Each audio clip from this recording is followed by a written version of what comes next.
everyone's going on about the reboots. Rocco, Arnold, Rugrats, even throwing their favorite 2000s show a bone. But some things are better left in the past, including whatever your favorite Nick series of old is, and here's why. Now, the idea for this video came at like 2 a.m. after watching Bielski Bum's video about Nick having a lame 2018. Reading the comments on that, someone argued that 2019 and beyond will be better for Nick because of the reboots they have coming.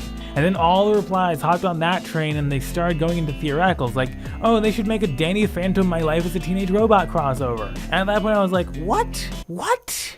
Even as not a viewer of either of those shows, that just sounds like a disaster waiting to happen. But anyway, on to my point. Reboots and nostalgia are not going to save Nickelodeon, or any other channel for that matter, in 2019 or ever. First off, the 4 words I say about all classic television. Retro does not rate. That's the reason Boomerang moved out of that space. That's the reason TV Land moved out of that space and into format limbo. That's the reason Nick at Night moved out of that space and also into format limbo. Running classic shows as a majority of that channel, or even as a channel's reason to exist, is not a good idea for long-term channel success. But Benzie, Nick's Blood exists. Yes, as a block on Teen Nick, which is pretty low rated as a channel and also airs about 17 hours a day of modern day content, so pretty low risk bet there. But if you're banking on nostalgia and rerun value, eventually both of those things are going to dry up, and without new content to promote, advertisers aren't going to have a lot of confidence in a channel having something that's going to get a lot of eyeballs on it, and therefore demand more ad revenue. Without decent ad revenue to keep the lights on, well, you have a loss-making proposition.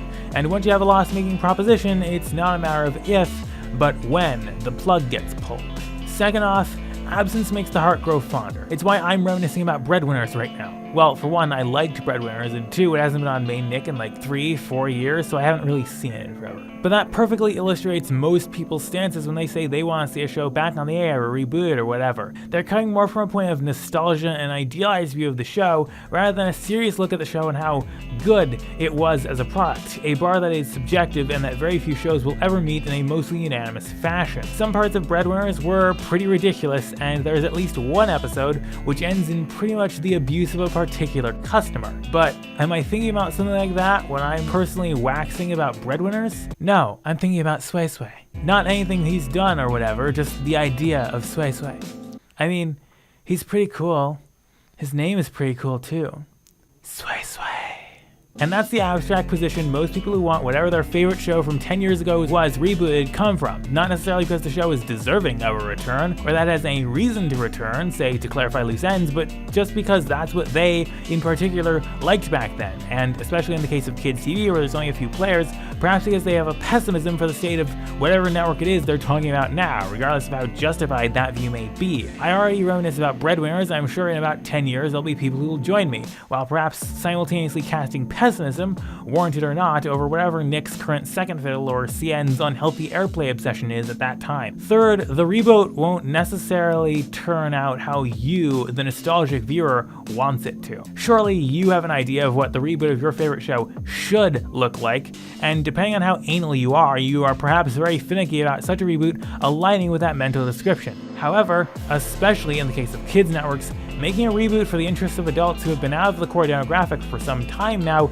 is almost a guarantee for disaster. In the case of reboots for adult networks, this can be a mixed bag, but even for them, there's still a hill to climb. Times have most definitely changed since the day your favorite old show's season finale aired, and therefore any reboot of said show will have to have changes made to it, either to appeal to the current network demographic, who aren't familiar with or weren't even alive for, in some cases, the original series, or just because the style in which the original show was made isn't the trend these days, though usually there will be allowances or harks back to the original to try and carry some semblance of nostalgia points for that crowd. On changes to the art style alone, some online types will proclaim that the network has ruined the show with the new reboot, regardless of how the reboot art style looks compared to its original source, how said style looks in general, or the merits of the actual show itself.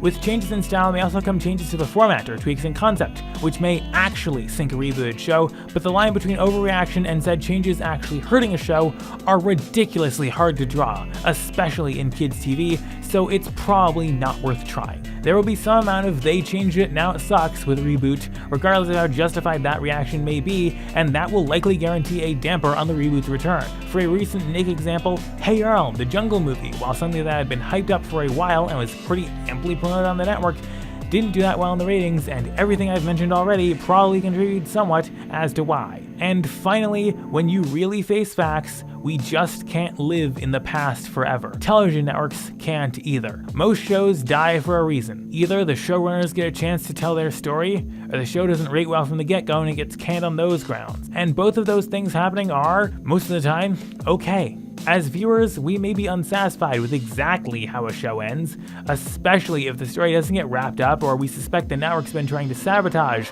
our new favorite show, but some things should stay dead. Some things already had a good run and should stay dead on those grounds. If we keep churning out reboots, as so many networks are wont to do these days, there are going to be fewer original concepts for viewers right now to be nostalgic about in 10 or 20 years' time, because everything was already an unnecessary rehash from a bygone era they didn't necessarily understand or connect to. It's not healthy for television, it's not good for viewers, and it's not good for creators who have original ideas but get sidelined or turned down by networks who'd rather play it safe with an old property they think will still rate 10 years later. Chances are it won't, and we probably won't get to see that original story in the end either. The current reboot trend is bound to die someday, and when it does, and networks who invested heavily in it are pared back to what few original series they'll have left after that, it'll be tough viewing for everyone involved. Instead of waxing nostalgic and getting theoretical about reboots that may or may not be happening, and then proceeding to comment in anger once your expectations don't get met, we should focus on making the reboot fuel of the future, the shows that will be fondly remembered by this generation when they're too old to fit in the demographic. Sure, it's not as fun or as guaranteed as an established property might seem,